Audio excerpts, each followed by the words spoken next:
Kabahosh Gildanes! Welcome to Channel FW Channel. Ayan guys, kwentuhan lang tayo today. Kasi umuulan. Ayan, so umuulan siya. Nandito tayo ngayon sa aming labas. Sa hardin. Ayan. This is the entrance of our house. Ayan, yung door. At saka ito yung elevator namin from baba. Kasi nasa 4th floor kami. So, ayan guys. So, ayan, kwentuhang OFW lang tayo. Kasi habang umuulan at malamig ang panahon. So, kwentuhan lang tayo guys. Samahan nyo ako at let's watch my video. Welcome to Chan OFW Channel! Hi guys! Good morning! So, ayan, magkwentuhan po tayo. Nandito tayo ngayon sa labas ng aming bahay. Meron tayong magagandang bulaklak. Ayan. And then, this one, maganda to siya. And then, meron tayong cactus. So, ayan, thank you for watching. Kwentuhan lang tayo ngayon. Nasa maulan na umaga. So, hindi pa ako nag-breakfast. So, medyo nagutom-gutom na ako. Pero, gagawa muna ako ng vlog. Kwentuhan muna tayo. So, ayan guys, kumustahan lang tayo. Dahil, it's a Sunday. So, ang day off ko naman kasi guys is Monday. So, every Sundays, nandito yung mga amo ko, mga alaga ko. Pero today, nag-breakfast kasi sila sa labas, yung amo ko. Pero yung mga bata is nasa loob. Si Emir and then si Ella. Katatapos ko lang mag-prepare ng breakfast ni Ella. But Emir still sleeping. So, ayan.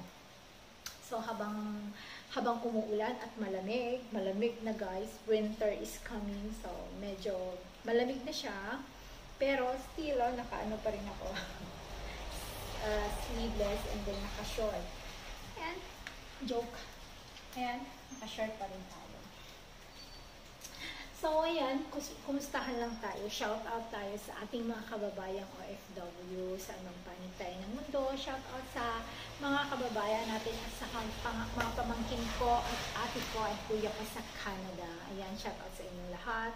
And then, of course, sa ating mga kababayan, sa ating mga friends, YouTube friends, sa Saudi, sa Dubai, sa Lebanon, sa Qatar. So, yung may mga kaklase tayo doon. Sa New Zealand, yung mga kaklase ko dyan sa New Zealand. Sa Netherlands, yung galing siya dito sa, sa Turkey, pumunta siya ng Netherlands. At saka sa Spain, ayan, sa Spain, yung engineer ko before, nasa Spain nag-work. So, shout out sa'yo, engineer, kumusta ka na? And, of course, saan pa bang bansa? Sa Hong Kong, yan, dami-dami nating mga kaibigan sa Hong Kong. And, of course, Singapore. Yan, meron din ako kaklase sa Malaysia. So, ayan, guys, tayo mga OFW, lang naman mababaw lang naman ang kaligayahan natin. Kasi yun nga, medyo mahirap ang buhay natin pag nandito tayo sa abroad. Kasi nga, syempre, lahat ginagawa natin para sa ating pamilya, lahat gagawin natin at ginagawa natin. Of course, nakaka-encounter tayo ng homesick kasi hindi naman talaga maiwasan yan. Yung feeling na, okay, ano natin yung homesick. Ano ba yung homesick? Yung tinatawag ng homesick. So, kanya-kanya tayo ng kanya-kanya tayo ng interpretation. Okay, di ba? So, hindi ko pa siya na-google kung ano ang ibig sabihin ng homesick sa Google, pero I will try show this meaning ng homesick sa inyo dito. Okay, yan yung meaning ng homesick. Pero, syempre, halimbawa, hindi tayo nag-search. Let's assume na hindi tayo nag-search sa sa ibig sabihin ng homesick. So, para sa atin, ito yung feeling na namimiss natin yung mga kamag-anak natin, lalong-lalo na sa may mga asawa at mga anak, magulang, nanay at tatay at mga kapatid. Sila yung mga direct family natin. Sila yung talagang unang-una nating namimiss, di ba? Sila yung unang-una nating namimiss pag nandito tayo sa abroad. If you're single, kung single ka na nandito nag-work sa abroad, syempre ang mamimiss mo, mga magulang mo. Ang nanay mo, ang tatay mo, ang papa mo, ang mama mo, ang daddy mo or ang mommy mo, and then second, yung mga kapatid mo. Lalong-lalo na siguro kung ikaw yung panganay. Of course, kaya tayo dito na nagtatrabaho sa sa abroad kasi gusto nating tumulong sa ating mga kapatid, if you are single. Gusto natin mapag-aral yung ating mga kapatid. Kung sakaling hindi man tayo nakatapos ng pag-aaral, nandito tayo sa abroad kasi gusto nating tustusan ang pag-aaral ng ating mga kapatid, ang ating mga magulang, dahil siguro naranasan natin kung gaano kahirap ang buhay sa Pilipinas, kaya nag-work tayo dito sa abroad para kahit papano pagkain man lang makakain sila ng masarap, 'di ba? So mahirap labanan ang homesick, ika nga, yun yung ano natin, yun yung minsan naririnig natin. Pero bilang mga FW, bago pa man tayo pumunta sa ibang bansa, bago pa tayo nag-decide na aalis, alam natin na mapapawalay tayo sa ating mga mahal sa buhay. Alam tayo na pupunta tayo sa abroad, mag-iisa lang tayo, makikipagsapalaran at makikipaglaban sa hamon ng buhay. Char! O diba? Pero totoo po yun. Kaya sa ating mga OFW, be strong lang. Lalong-lalo na if you have husband and wife na naiwan sa Pilipinas at mga anak, of course. Kasi ibang level din yun. Kasi mas marami kang mamimiss, mas marami kang kalungkutan na nararamdaman. Kasi di ba nga pag single ka, sino yung namimiss mo? Mama mo, papa mo, nanay mo, tatay mo, at mga kapatid. But if you are married, mas lalong, syempre, mamimiss mo pa rin yung nanay at tatay mo, mga kapatid mo, plus yung asawa mo, husband or your wife, plus yung mga anak mo. So, mas malaki, mas yung lungkot na nararamdaman mo sa sarili mo. Pero, kailangan maging strong pa rin tayo. Labanan natin ang homesick. Ano ang gagawin natin? Yun, isa sa mga ginagawa ng mga FW is nagpe-Facebook, yung iba naman nagti-TikTok, yung iba naman nagwa-YT, YouTube channel, and then Instagram, o kung ano-ano pang merong nagjo-join sila sa mga live, group live, mga grupo, para lang maaliw ang ating mga sarili. Kaya marami po tayong pwedeng gawin sa mga OFW para po malabanan ng ating homesick. Pero, huwag na lang, minsan gusto nating malabanan. Yung iba is, ang ginagawa, ayaw nating magbanggit ng hindi maganda, of course, pero real talk tayo. Nagbo-boyfriend at saka nag-girlfriend. Yan. So, isa yan sa mga ginagawa nila na para sa kanila is nakakatulong. Hindi tayo dito nagtatapik para i-judge yung mga tao yun. So, kanya-kanya po tayo ng survival sa buhay. Pero sa kanila yon or sa akin yon, buhay ko to. Parang ganon. So, hindi po natin sila pwedeng i-judge.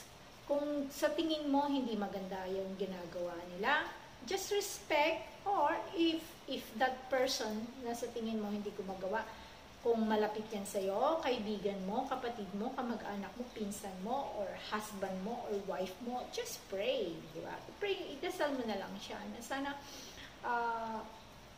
ma-overcome niya yung homesick na nararamdaman niya at mapunta siya sa medyo maayos na paraan ng pagkikipaglaban ng homesick. Kasi nga, mahirap at hindi madali ang homesick na nararamdaman ng mga OFW. May example lang ako. Meron ako kasi nakita sa I think YouTube or Facebook yun, in-upload na video. Bata pa siya, siguro nasa mga 30s, iyak siya ng iyak kasi yung asawa niya, nalaman niya na nambababae. As in, hindi talaga. Alam mo yung first time mong malaman sa buong buhay mo na pinagpalit ka ng asawa mo, pinagpalit ka ng husband mo sa ibang babae. Parang pinatay ka na nun, diba? Durug na durug yung puso mo, hindi mo matanggap. Talagang, as in, humahagulol siya ng iyak. Tapos, as in, talagang, mas masawal pa siya sa namatayan. Alam mo yung feeling na gano'n. Ramdam ko yon. Ramdam ko yon. I feel you. Kumbaga, I feel you. Relate ako sa'yo.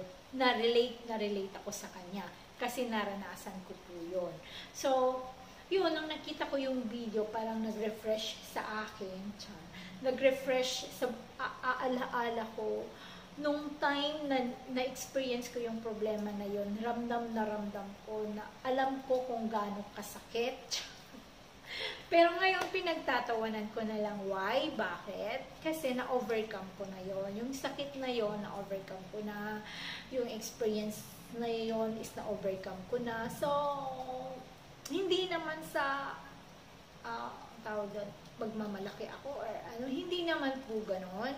At least I'm just happy na na-overcome ko yon. Kasi lahat tayo talaga, bilang mga tao, Pilipino or OFW ka man or nasa Pilipinas ka naman, meron tayong kanya-kanyang sariling trials sa buhay. So, ang sa atin na lang is paano natin ma-overcome ang trials na yon. So, sa atin nga mga OFW dito sa Pilipinas, grabe ang hirap na naranasan natin para lang ma-overcome po natin ang ating homesick. So, yan po yung magiging ano natin, yung vlog natin today na sana lang be strong as an OFW, kababayan natin OFW, Filipino OFW na alam natin bago tayo umalis sa Pilipinas na talagang mapapawalay tayo. So, prepare yourself, make it strong na tanggapin mo na okay, a-abroad ako, malulungkot ako doon. So, kailangan maging strong ako, hindi ako patatalo sa mga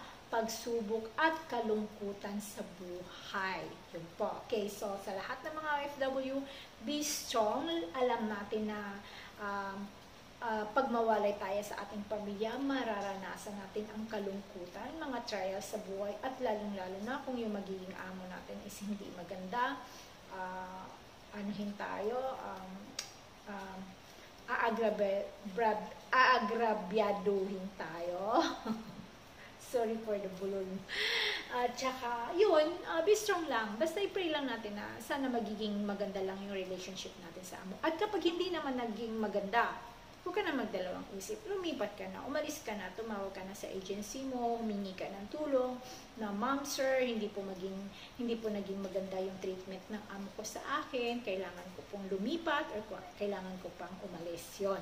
Pero yung emotional feelings natin, kaya natin yung labanan. Emotional, yung kalungkutan, kaya natin yung labanan by prayers. Of course, we need to pray. At saka, sa tulong na rin ng ating mga kaibigan na nandito sa abroad, na sa pakikipag-usap sa kanila, pakikipagkwentuhan, at iwas din po tayo sa ating mga kaibigan na mga marites, na may medyo pakialamera, chismosa, at kung ano-ano pang negative person. So, iwas po tayo doon. Yun yung mga taong iwasan natin. So, maggagawa din ako ng vlog yan. So, ayan guys, thank you for watching my vlog. I hope na naaliw tayo kahit konti. So, yan lang, bilang mga OFW, kailangan labanan po lang natin ang ating homesick at saka be strong para ma-overcome po natin lahat ang ating mga trials dito sa buhay at of course yung homesick bilang mga OFW. Thank you for watching guys, and may the Lord God bless us all. Till my next vlog. Thank you. Bye!